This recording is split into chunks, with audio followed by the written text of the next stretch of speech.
What's up, my brother? Yo, what is good, Sal? What's going on? I'm chilling, brother. Enjoying the Friday, hanging out with my mom and my sisters. Nice, man. Nice. It's a Friday. It's a good Friday to hang out with moms and sisters. Yes, sir. Yes, sir. What's up with you? How's your day been? Busy, bro. I just got home. Work. Pretty sore from my soccer game yesterday, but I'm good. In good spirits. Awesome. Good to hear, brother. Yeah, it's always good staying healthy, staying with family. Good stuff. So, we're back for another Daily Laker episode. Thanks for stopping by, Sal, and whoever's listening, thanks for listening. Yes. Um, so so right now, obviously Lakers have a game tonight, 7:30 p.m. against the Indiana Pacers. And I'm just looking at injuries, for example. So we still have Anthony Davis out with the calf strain, and Mark Gasol is out with health and safety protocols. So that's huge, right? We're still missing the two starters at the front. So I'm thinking last game Damian Jones started, which was interesting. So I wonder if he's going to start again because he signed another 10-year or 10-day contract. So Mhm. I'm curious to see if he starts or who else starts, right? But I would assume that Montrezl Harrell will probably start as well. What do you Right. think? No, I agree. I'm thinking Montrezl Harrell. And sorry, I got my buddy Moogs here with me. Okay. Uh, I'm thinking Montrezl Harrell should get it. I think Damian did well, for what his role was, right? And being on such short notice, I think he did well. Came in with a lot of energy. Anytime you see those guys on 10-day contracts, they always come in with a lot of energy. So um, if he's in the starting lineup, I think he'd do fine. But I think Trez should be the one to start if I'm being honest. But Yeah, I agree. And actually that was my mistake. Let me see. So in against the Suns mhm, and the second to last game, the mhm. starters were Montrezl Harrell at center and Markieff Morris at power forward. And then the last game against the Kings, the starting center was Damian Jones and the forward was Markieff Morris. Right, So that's the game that LeBron sat out. yes, Right. exactly, exactly. The game that was really close and they almost won. And Damien Jones played. He only played 15 minutes, 1 rebound, 0 points, 0 assists. So it wasn't a great game, but I think that he looked good, and that's the reason they gave him another 10-day contract. They liked what they saw out there. Right, especially right now in the absence of AD Hmm. and Marcus Gasol, since they're both out. Um, but yeah, I mean, for tonight's game, what are you expecting? I still feel like the Lakers have a good lineup. Obviously with LeBron being in there, they're always going to have a chance to get a W. So I was looking at the odds based on the um, just the betting, right? So the Lakers are up 4.5 points right now. That's what they're saying. That based on all the stats they're looking at Mhm. on DraftKings. So I agree. I feel like it's going to be a close game, right? 4.5 points is not that big of a difference. So Mhm. close game, but I think Lakers having LeBron in there still is going to give them that edge. Yeah, now LeBron's rested. He didn't play too much in the All Star game, Yeah. and then I think probably by choice. I think I was hearing things that he's kind of trying to take a step back as a captain and even as a player. He's trying to kind of hang out at this point Yeah. in his career, but so he should be well rested for tonight, which will be good. The Lakers should have their bounce, even though they're missing those two key guys. Um, but yeah, I think a lot of what I've been kind of anticipating is these trade rumors, man. Yep. What are you thinking? There's a couple. There's two big names to me that make the most sense. One that I leaned more towards, but just wanted to get your thoughts on those two big ones. Um, and then there's a third one that's floating around that I think would be a good fit as well. but I'm leaning more towards one of the first two. The first one being Andre Drummond. What are you thinking? Uh, Yeah, what are your thoughts on that? yeah. So I guess we can talk about first the reason why the Lakers would even make a move before the deadline, right? And so the reason is because I think Marc Gasol hasn't performed as well as the Lakers would have liked, right? Um, I think he's struggled a little bit with his shot. I think in the beginning we saw a couple of games where he was having some really good assists, some good communication with his teammates, but it's very inconsistent. And he doesn't play a lot of minutes. He looks a little slow. So I think he didn't perform the well that as well as the team expected him. So I think that's the main reason why the Lakers are looking to make a move. And then the second reason I think is because of Anthony Davis and his injury and his ability to stay on the court, right? And I think those two reasons combined are why the Lakers need to make a move in order to stay competitive, especially with the East Coast and the Nets just picking up more pieces. Now they got Blake Griffin as well, so I do feel like the Lakers do need to upgrade a little bit if they can at that big man position. So okay, so with that being said, Drummond, I think so. Drummond would be my first choice as well. I feel like he's still, to me, he's still in his prime. We know that what he's gonna give you. He's gonna come in and score anywhere between 18, 20 points and more than 10 rebounds every game. And he's a shot blocker, rim protector. One thing that I know he was being criticized for with Cleveland was that he was dribbling the ball too much. He was taking threes. He was just being a little bit reckless, and I think that came from Cleveland not really having leadership. And I almost felt like he was trying to be that leader, and so he was trying to do more, even though that's not really his position. So I think if he goes to the Lakers, having LeBron there as the captain, as the leader, Drummond would go back, take a step back, and really focus on what he's good at, which is being around the rim, both offense and defensive. And so I think on Drummond, I think those are the things I'm thinking about right now. Yeah, and I agree. Going back to Marc Gasol just for a second, he's got cement in his shoes, man. In his career, he's just. I think more than anything, defensively is where you could where it's just jarring. The Mhm. guards are getting around him way too easy, and then he's even against bigs, it's like he's not able to keep people in front of him. So um, you know, he's still a veteran presence, in the locker room. So there's still value for him, and he needs to stay ready. But we do need to make this move, and I agree. Those two reasons that you laid out are the absolute reasons. His inability to perform, and then the big question mark with Anthony Davis' health.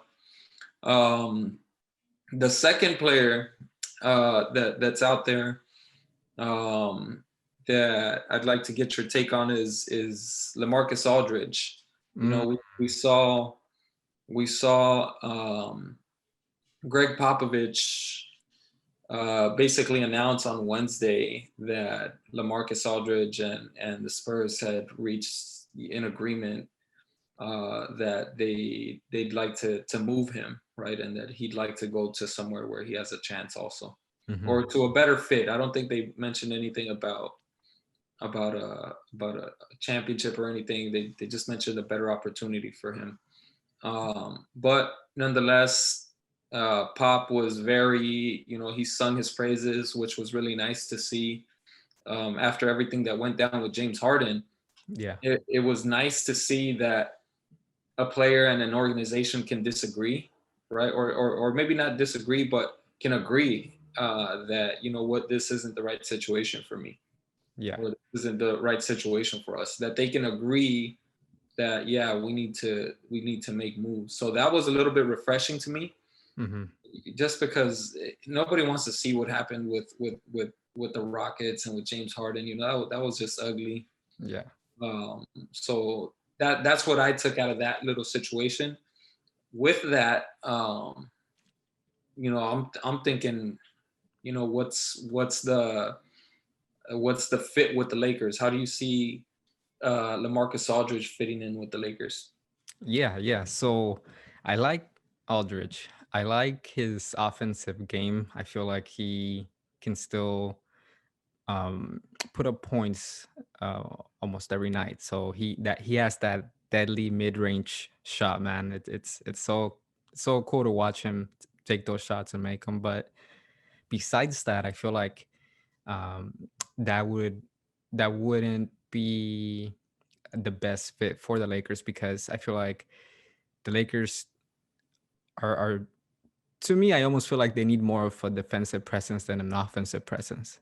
And so, with that being said, look, to me, Aldridge is more of an offensive presence.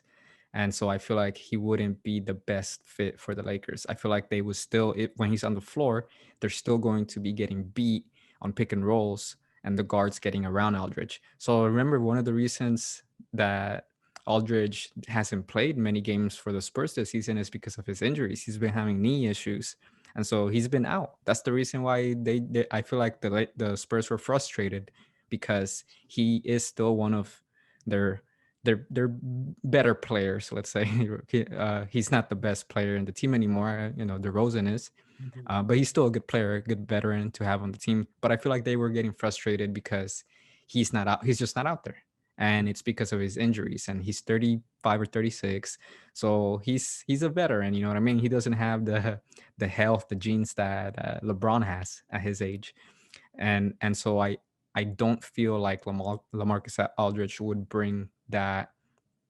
I don't know, that explosiveness and that defensive end on the defensive end that we would want. I feel like it'll be a small upgrade on Marc Gasol at the most a small upgrade on Marc Gasol. Um, and so for that, I would say if they get him, sure, I mean, it'll be easy to get him. I think because he's getting bought out, so they don't have to sacrifice any picks or any players to get him. But I don't think he will be the best fit. Yeah, I think both of them, Andre Drummond and LaMarcus Aldridge, they're exploring trade options first, and then I think if the deadline approaches at that point, that's when they will get bought out. Mm. So the Lakers are, in a way, kind of being strategic or having to be strategic as well because, um, it almost seems like they're going to be able to shoot for one of them even after without having to give anything up. Mm-hmm. So it sounds like the especially the Cavs with Andre Drummond were playing kind of hard, kind of playing hardball, knowing that the Lakers are in need. Because I mean, everybody sees Yeah. that the Lakers are in need of a piece. Everybody, it's glaring. You mentioned Blake Griffin going to the Nets. It's man, those guys are the Nets are the big villains right now. So everybody knows in the league that the Lakers are in need of a big presence, defensive presence. So I'm thinking teams are holding out, but if the Lakers are patient, which it seems like they are. I did hear an interview with LeBron James at the first practice back that he's saying that he likes where the team is at, and with everybody healthy, that he likes their chances. Which I agree. Even against the Nets, I think our team is good. Our team is really good. If everybody shows up to play, we're a problem for anybody. But I would say still hold on to everybody and see what the buyout market has to offer as far as those two. The last name that I wanted to ask you about was PJ Tucker. What are your thoughts on that one? Yeah, so I actually do see him as a little bit of a better fit, just because he's a little bit quicker. Height wise, he's a little bit smaller, but he's used to playing that center position, right? With the Rockets, he was their center for so long because they were trying to play small ball. So I think that he will fill in that role if necessary. But he's also a spot up 3-point shooter from the corner, which is perfect for playing alongside LeBron and AD. So I feel like he would be somebody that could fit a little bit better, just because of his ability to space out the floor on the offense, and then on defense being used to playing center. Hmm. So which one? So what I'm getting is you'd rank them one PJ Tucker, two I would go Drummond first. Drummond what, first, Drummond Tucker first. second, Aldridge third. Okay. Yeah, I think that's kind of how it would be. Also, you brought up some good points with LaMarcus Aldridge. I think initially I was kind of just thinking about, man, how good he was. He was so dangerous with the Trailblazers and even with the Spurs the first couple years. Hmm. That that bank shot, he almost has that same Tim Duncan style. Yeah. So I don't know. It'd be interesting to see him too, but I would agree that first option is Andre Drummond, and I think we gotta um, explore that as much as possible. What would you? Let's say the Lakers decided, you know what, we need Andre Drummond. What would you be willing to let go of to make that happen? That's interesting. Well, I would say, I mean, the whole bench to me would be pretty open, except for Kuzma and Harrell. Mhm. I feel like those two are off the table. So then it comes down to Markieff Morris, Caruso, THT, Matthews, right? All those guys, package them up, throw a draft pick. Right. Which would Cleveland even accept that? Right? Would they? Yeah, I feel like I feel like they have to really think, okay, let's get as much as we can for Drummond, but at the end of the day, if they just buy Drummond out, they're not gonna get anything in return, right? Right. So I think that from that perspective, they'll be like, fine, let us just get THT or and a draft pick, and then we're good. So at least they get a piece. They at least they get something in return for Drummond. Yeah. So you're thinking THT and draft pick is good enough, huh? I would think for Cleveland, yes, just to try to get something out, and they're still rebuilding, right? They got a bunch of young guys, so getting another young talent in there, I think, would help them. I don't feel like they would want to get a veteran like Markieff Morris in there. I don't think that's gonna help them as much. Um, just to like continue to build for the long term. I think I would want to build for the long term, and if I can get a young talent like THT on the team, even Alex Caruso, right? He's still a younger dude, and we've seen his talent. So even him, I think, would be a steal to get him. What are there any other trades that you've kind of been keeping an eye on or thought were interesting? Uh, Well, I mean, just the the Blake Griffin one was the one that I was interested in because I mean the Lakers would have, I think, had a chance to get him as well. And although he's similar to like Aldridge in the sense that the reason why he left Detroit is because he's not really providing that much value anymore. I think he's averaging like 12.6 rebounds. So he's not the Blake Griffin we once knew, just like Aldridge. He's not the same one we once knew. So they're both, veterans, and they have a different style of playing now. Blake Griffin is more of a shooter now rather Right, than a high flying dunker.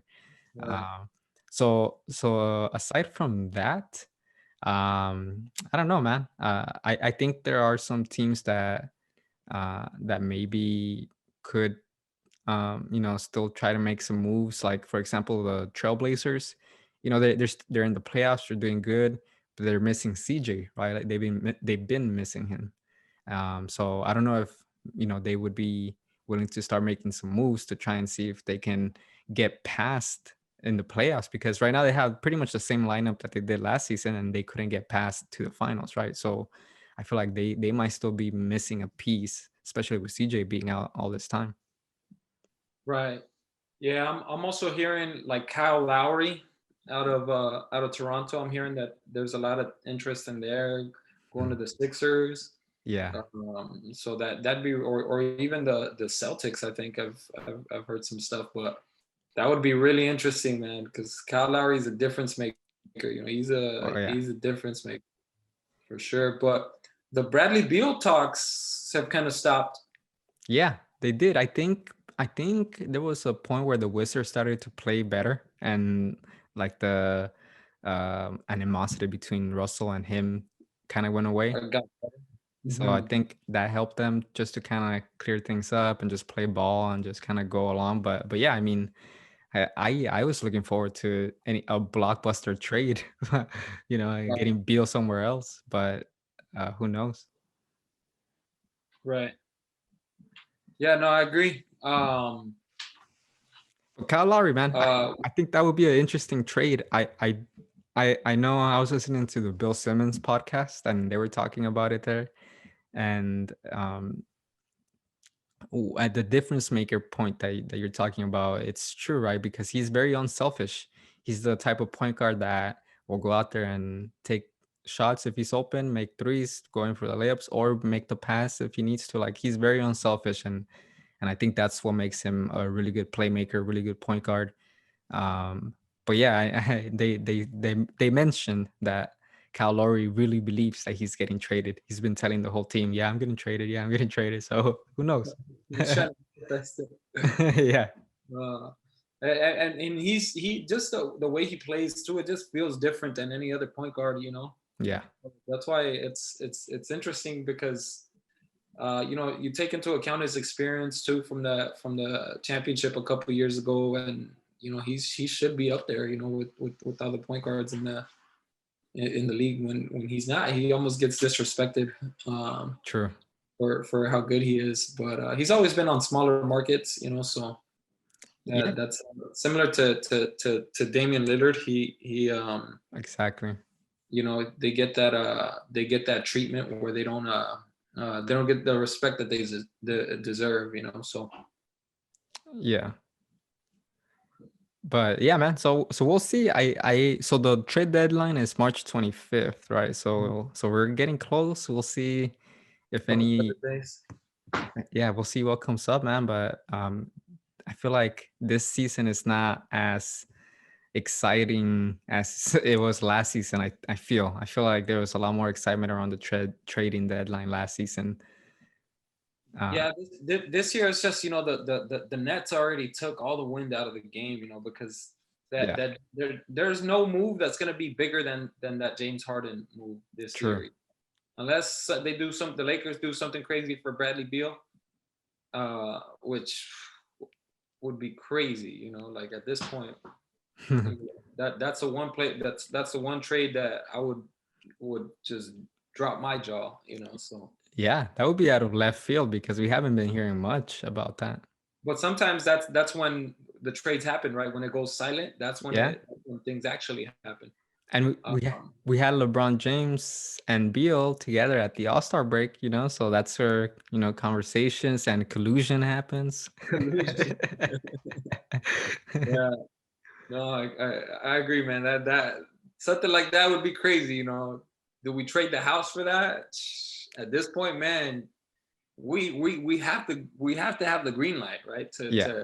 If we think that this is gonna give us a better chance of the championship, we have to have the green light, you know. So you got to kind of couple that with, you know, not giving up too much, but still being aggressive in improving the team, you know. So I don't know. It's gonna be interesting, and if you were on one side of the coin, right? If let's say you were, you know, if you had to choose, yes, the Lakers are gonna make a big trade, or the Lakers are gonna stay the same, what would you choose? Damn.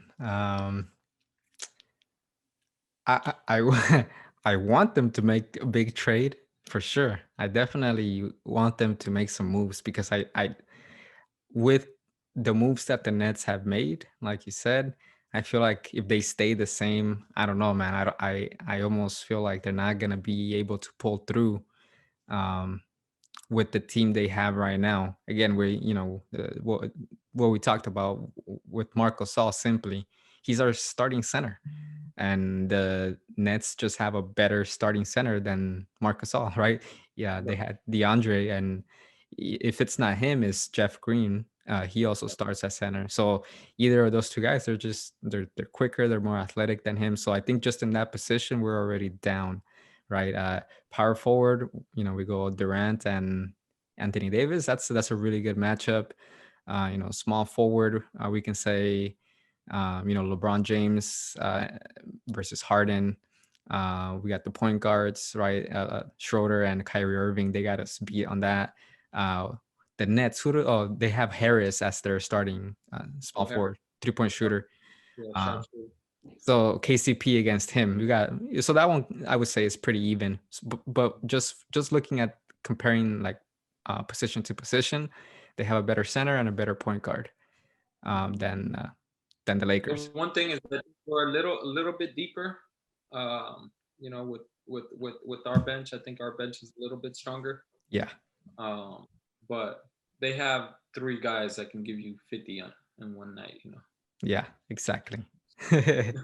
Yeah, no, and Like that's all it takes is 2 of them to drop 40 each. And the rest of the team do whatever the hell. exactly. So So I do think I think I agree with you. I think I want to see the Lakers do something. I think, and I think they got to know that they have to make a move. right. But we'll just see how much splash they want to cause. Exactly. Yeah, because and it does seem like right now it's just a big guy. That's what they need. They need a center or a power forward. Other than that, I think they're pretty set. I think they got a good bench. They got just the right people around LeBron and guards and forwards. So I think it's just a center power forward position that needs a little bit of a boost. Right. I agree. Cool. All right, brother. Well, that is it for today. Unless you got anything else. Just a quick look at the tonight's game. Expecting the Lakers win. I'm expecting one. Then we got the Warriors next, and which I wanted to just briefly touch on because they got demolished. Yeah. My goodness, I felt bad for them.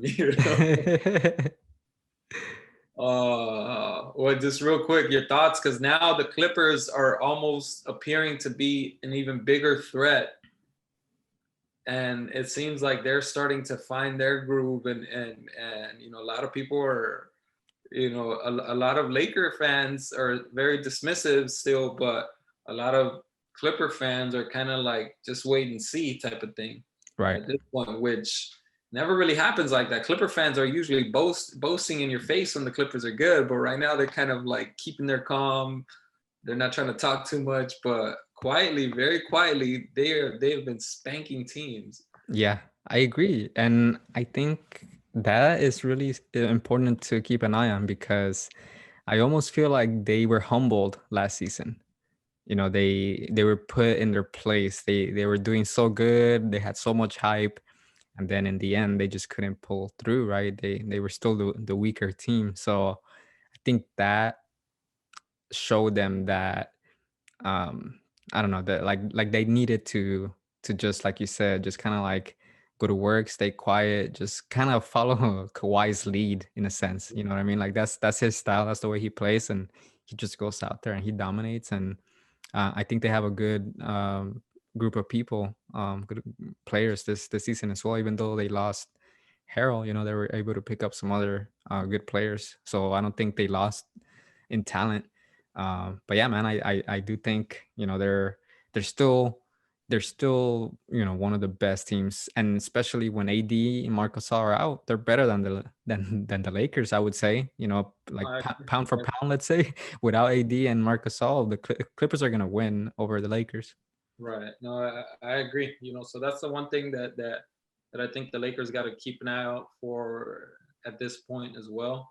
Is don't overlook the Western Conference, and it just seems like all our focus is on the Nets now, but we got some stuff to take care of in house as well. So yeah, because the Jazz too, right? Like I feel like they're the underdogs because I think like nobody expects them to be as good as they are, but they're 27-9 right now, first place. So they're doing really good. The Suns are sneaking up there, right? They won 5 in a row, 25-11. Right. So I think the West is tough, man. The West is no joke. The Lakers have their hands full focusing on the West, and then obviously on the East they got another beast over there. Yeah. So So it's gonna be fun, man. yeah, no, I'm I excited. just want to get that on that, man. Anything else you're thinking about? That's it, man. I didn't really have anything prepared for Kobe, but I always watch highlights of him and watch things about him. One that I saw today was um, he was injured. I don't remember what year it was, but the Lakers were playing against the Mavericks, and Dirk Nowitzki was still playing with them. And Dirk Nowitzki shoots a crazy fadeaway, and he falls back, and Kobe's in the bench standing right. I think it was close to the end of the game. So Dirk Nowitzki falls onto Kobe, and Kobe like holds him up, pushes him away, and he like slaps him on the ass, right? And then Nowitzki turns around and he like taps him on the shoulder. But as Nowitzki is going away, Kobe's just like, because it's just like Kobe recognized like how badass of a shot that was that Dirk Nowitzki just made, and the caption was just like greatness recognizes greatness, right? Right. So it just reminds me, that to stay humble, right? When you see other people succeeding, be happy for them. There's no need to be jealous or envious of what they have. You know what I mean? We're all on different paths, and what's important is that we stay focused, we stay grinding, and pursue our goals and our mission, and let's be like Kobe and support other creative people and other people like us as well that are out there trying. Yeah, no, I agree, man. Couldn't have said it any better, man. Thank you for sharing that piece. I do remember that. Dirk was a great player. Kobe was a great player. So that's good. We'll end it on that for today. Thank you everybody who's tuning in and continues to tune in with us. Daily Laker. We're over here, trying to make these moves, make sure the Lakers get to that mountaintop one more time. Yes, sir. Yes, sir. And gyms should be opening up soon, so maybe we can get some basketball in there. Oh man, nah, I'm not gonna act like I'm a shooter, bro. But yeah, Yeah. brother. All right, good talking to you, man. Stay All right, safe take out care, there. brother. Enjoy your weekend. Thank you, man. You too. Peace. All right, bye.